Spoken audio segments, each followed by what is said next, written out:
Over 720,000 full-time and 155,000 part-time candidates sat for the 2024 NSC examination. The exams kicked off on the 21st of October and draws to a close tomorrow.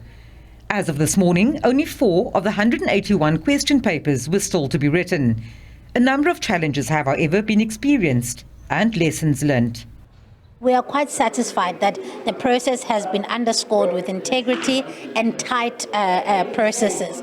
However, there have been incidents that have been unforeseen. For instance, issues around weather in the Eastern Cape and in Mpumalanga, where we saw some schools being blown off, where we saw flooding in the Eastern Cape, where we had to move the exams of the learners in the Eastern Cape for a later date. They will now be writing their makeup paper tomorrow.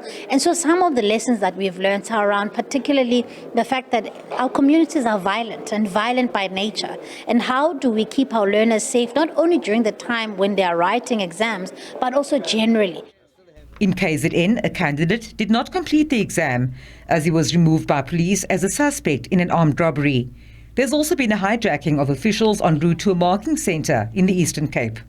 You can't expect a learner to be able to be really engrossed in learning and teaching and learning when they're fearing for their lives. The gang rape of the young girls in the Eastern Cape is a horrific reminder that 16 days of activism is not something that we should just be occupied with now, but it's something that we should constantly be talking about and constantly being aware of.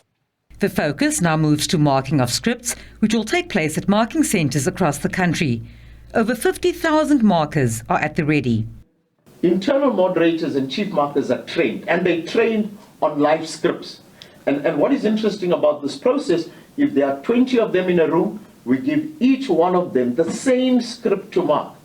And training is only completed when all 20 of these internal moderators and chief markers can show that they are reaching more or less the same mark for the different questions and for the question paper as a whole. And finally, we have what is known as an authorization process where every chief marker internal moderator is authorized, which means you are certified, given the fact that you now complied with the stringent measures of the tolerant range.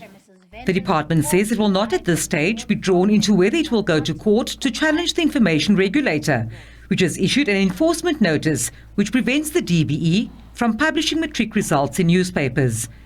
National results will be released by the Minister on the 13th of January 2025, and provincial results will follow the following day.